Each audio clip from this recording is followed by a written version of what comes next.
যেসব course major না আমাদের, যেমন সোশিওলজি, এই কোর্সগুলোতে আমরা কিভাবে ভালো করতে পারি, এটা যদি এটার উত্তর জানতে চাইবো সাকিব ভাইয়ের কাছে। সাকিব। আচ্ছা, সোশিওলজি যেটা হয় এটা একটা পুরাটাই মুখস্থের বিষয়। তো এখানে মুখস্থ না করে একদম পারাই যায় না। তো এরকম কিছু কোর্স থাকে আমাদের, যেমন ইংলিশ একটা কোর্স আছে, হিউম্যানিটিস। তো হিউম্যানিটিস ব্যাপারটা যে কোর্স গুলো হয় এগুলো একদম মুখস্থ জিনিস, যেগুলো আমি তো সোশিওলজির কথাটা, সোশিওলজি মানে সাবজেক্টটা শুনেই তো বোঝা যাচ্ছে এটা মুখস্থ জিনিস, এটা মুখস্থ আর কিছু করার নাই। তো এটা অ্যাকচুয়ালি ইঞ্জিনিয়ারিং কোনো সাবজেক্ট না, তবুও এখানে আমাদের এনফোর্স করা হয়। কিছু জিনিস আছে, যেমন আপনি সামাজিক জীব হিসেবে এগুলা বাদ দিয়ে গেলে হবে না, কিছু জিনিস পড়তেই হয়। তো সেই হিসেবে হয়তো বা স্যাররা এটা ইনক্লুড করে রাখছে, বা হয়তো বা তারা এটা কোনো মারমত্ত অবশ্যই অবশ্যই কিছু একটা সরি মানে গুরুত্ব অবশ্যই আছে, কারণ এটা ইনক্লুড করে রাখছে। তো এটা অ্যাকচুয়ালি ইঞ্জিনিয়ারিং একটা কোর্স না। তারপরও এখানে যদি ভালো আপনাকে করতে হবে, মানে আপনি ভালো করতে চান, তো আপনাকে কি করতে হবে, একটু মুখস্থ করতে হবে এখানে সোসিওলজিতে। তারপরও কিছু ব্যাপার আছে যেগুলো হচ্ছে একটু বোঝা যায়, যেমন হচ্ছে আপনি করলেন কি, আমি সোসিওলজি কিছু জিনিস আছে, যেমন হচ্ছে কে কি কোনটা কি আবিষ্কার করছে বা কোনটা কোথা থেকে আসছে। তো এগুলো একটা ধারাবাহিকতা আছে। তো ধারাবাহিকতা গুলো যদি একটু বোঝা যায় তখন হচ্ছে মনে রাখা একটু সহজ হয়।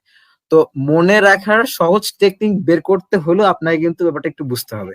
একদম টানা পড়ে গেলাম, মুখস্থ করে গেলাম, তাহলে কিন্তু আপনি ওইভাবে মনে রাখতে পারবেন না। তো ব্যাপারটা যদি একটু সিকোয়েন্সিয়ালি মনে রাখা যায়, যে কোনটার পরে কোনটা আসছে, কোনটার পরে কোন থিওরিটা আসছে, তারপর কোন মানে কে কোনটা আবিষ্কার করছে, তারপর কে কোনটা আবিষ্কার করছে, এই জিনিসগুলো যদি একটু ধরে ধরে পড়া যায়, মানে যে রিলেট করা যায়, তো এইটা করতে পারলে সোসিওলজিটাও একটু সহজ মনে হয়।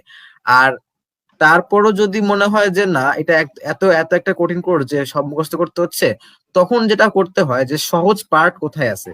সোসিওলজির মধ্যেও কিছু জায়গা আছে বা কিছু টপিক আছে বা কিছু লেসন আছে যেগুলো একটু হইলেও আমাদের মনে হয় যে বোঝার ব্যাপার আছে, সেই জায়গাগুলোকে একটু বোঝা, বাকিগুলো মুখস্থ করা। আমি সোসিওলজি যদি বলছে, তাহলে আমি একটু ওটাকে মানে পয়েন্ট আউট করেই বলি। যেমন সোসিওলজি কিছু জায়গা আছে, ক্রাইম একটা জায়গা আছে, দেন ক্রাইমের একটা টপিক আছে, ক্রাইম নিয়ে একটা লেসনে মনে আছে। আর একটা আছে মনে হয় ফ্যামিলি, ম্যারেজ, এগুলো নিয়ে। তো এই জিনিসগুলো একটু বোঝা যায় যে কতটা কি না কি। তো ওইখানে ওই জিনিসগুলো তো বোঝা যায়, ওইটা তো বোঝা যাচ্ছে। তো এই জিনিসগুলো বোঝা, বাকি যেগুলো মুখস্থ করার বিষয় সেগুলো তো আর মানে জোর করে বুঝে রাখলেও মুখস্থ হবে এমন কিছু তো না, তো ওগুলো মুখস্থ করতেই হবে। তো সেই ক্ষেত্রে আসলে কিছু বলার নাই। তারপরে আবার ফার্স্ট আরেকটা আবার কথা বলি, যে সোসিওলজি তো কিন্তু ইঞ্জিনিয়ারিং সাবজেক্ট না, এটা কিন্তু আউট অফ ইঞ্জিনিয়ারিং সাবজেক্ট। তারপরও কিছু কারণ তো অবশ্যই আছে যেটা এখানে ইনক্লুড করা আছে। তো সেই ক্ষেত্রে এটা আর কিছু বলার নেই, বিষয়ে যেটা এটা মুখস্থ কিছু করতেই হবে। ওকে, যেহেতু আমি এখানে একটা একটা জিনিস প্রশ্ন অ্যাড করি। আসলে আমাদের, জি ভাই। ওকে, হ্যাঁ ভাই, আমি আপনার হয়তো প্রশ্ন তোমার আগে আপনি তাহলে অ্যাড করার আগে আমি ভাই একটু আমি এই প্রশ্ন একটু অ্যাড করতে চাই, আপনার কাছে যাচ্ছিলাম এখন। তো ভাই, মূলতপক্ষে দেখা গেছে আমরা যখন ইঞ্জিনিয়ারিং পড়তে আসি আমাদেরকে ইঞ্জিনিয়ারিং ইকোনমিক্স দেয়, ইংলিশ পড়ায়, তারপর সোশিওলজি পড়ায়, এরকম কয়েকটা কোর্স আমাদের থাকে। তো অ্যাকাউন্টিং থাকে। তো তখন আমাদের মাথায় আসে ইঞ্জিনিয়ার হইতে আসলাম, এগুলা কি কি পড়াইতেছে, আর্টস কমার্সের সাবজেক্ট গুলা কেন আমাদেরকে ধরাই দিচ্ছে। তো এখন আসলে এই সাবজেক্ট গুলো যেহেতু আজকে, তো এই জিনিসগুলাকে আপনি আসলে কিভাবে একটার সাথে আরেকটা কোরিলেট করবেন? ওকে, অ্যাকচুয়ালি আর্টস কমার্স বলে ফেলায় দেওয়াটাও এখানে কিন্তু কোনোভাবেই সমীচীন না, কারণ এখানে অ্যাড করার যথেষ্ট কারণ আছে। ইঞ্জিনিয়ারিং স্টুডেন্ট হিসেবে শুধুমাত্র যে ইঞ্জিনিয়ারিং শিখবো, যন্ত্রপাতি নিয়ে সারাদিন পড়ে থাকবো, এরকম কিন্তু না। এবারে হচ্ছে আমাদের সোশ্যাল স্ট্রাকচার বোঝার জন্য সোশিওলজি দিল, এখানে নট রং, আমার কনসেপ্ট তত ভালো না। ইকোনমিক্স তো অবশ্যই আছে, আপনি যখন হচ্ছে জব ফিল্ডে যাবেন তখন এই জিনিসটা খুব ভালো করে বুঝতে পারবেন। এছাড়া হচ্ছে আপনি যখন প্রজেক্ট ডেভেলপমেন্ট করবেন, নতুন একটা প্রজেক্টে যাবেন, আপনার কিভাবে কস্টিং কমানো যায় বা এই জিনিসগুলো এটলিস্ট এখান থেকে কিছুটা হলেও ধারণা নেওয়া যায়। তো আমি যেহেতু সোশিওলজি নিয়ে স্পেসিফিক্যালি প্রশ্নটা করা হয়েছে, আমি সোশিওলজি নিয়ে কথাবার্তা বলি, সেক্ষেত্রে হচ্ছে আহ এই কোশ্চেনটা অ্যান্সার দেওয়া হবে। তো এই টাইপের থিওরি টাইপের যে সাবজেক্ট গুলা থাকে মেনলি, ওগুলো হচ্ছে আপনি আহ একটু এফিসিয়েন্টলি পড়াশোনা করতে পারেন এইভাবে যে কিওয়ার্ড গুলা মাথায় রাখবেন। যেমন হচ্ছে আমার যতটুকু মনে আছে, কার্ল মার্কসের একটা থিওরেম ছিল খুব সম্ভবত, আই এম নট রং। তো কার্ল মার্কস ওনার এই কথাবার্তাতে উনি কি বলছেন, ওই কিওয়ার্ডটা আপনি মাথায় রাখবেন।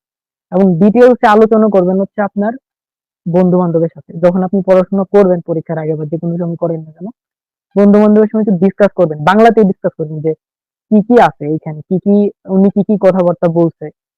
তো এই জিনিসগুলো যদি আপনি একটু বলা বলি করেন, নিজেদের মধ্যে যদি একটু আলোচনা করেন, সেক্ষেত্রে অনেক আপনার মেমোরিটা কিন্তু একটা লং টাইম ধরে থাকবে। And এটা একটা গুড টেকনিক যে হচ্ছে আপনি যে কোনো একটা বিষয় কারোর সাথে আলোচনা করে করে পড়তেছেন। তো পরীক্ষার হল পর্যন্ত হচ্ছে আপনি কিওয়ার্ড গুলো মাথায় নিয়ে যাবেন, এখানে কি কি আছে, আর আপনার ডিপ কনসেপ্টের জন্য লিস্ট আপনি আলোচনা করে পড়ার চেষ্টা করবেন এই ধরনের বাংলা সাবজেক্ট যেগুলো আছে। তাহলে হচ্ছে আপনার মেমোরিটা অনেক লং টার্ম ধরে থাকবে আর কি। আর মেইনলি তো হচ্ছে ভালো করার একটাই ওয়ে পরীক্ষাতে ভালো করে লেখা। পরীক্ষাতে ভালো করে লিখতে হলে আপনাকে মাথায় করে নিয়ে যেতে হবে। মাথায় করে নিয়ে যেতে হলে কিছু কিওয়ার্ড আপনি মাথায় মুখস্থ করাইতেই হবে। এন্ড যে কনসেপ্টটা যেটা থাকবে এখানে বুঝে পড়া যে জায়গাটা থাকবে, ওই যে কার্ল মার্কস উনার যে কথাগুলো তিনি কি মিন করছে, এটা আমাদের আমাদের সাথে কিভাবে রিলেটেড, এই জিনিসটা হচ্ছে এখানে বুঝা।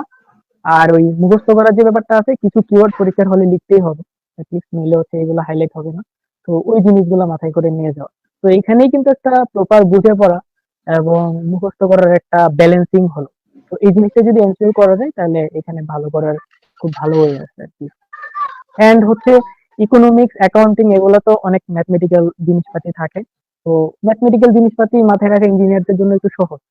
তো ওইগুলো নিয়ে আশা করি তেমন কিছু বলার প্রয়োজন পড়বে না। ইকোনমিক্স এই ধরনের জিনিসপাতিতে ম্যাথমেটিক্যাল টার্ম থাকলে মাথায় ইজিলি রাখা যাবে আর কি।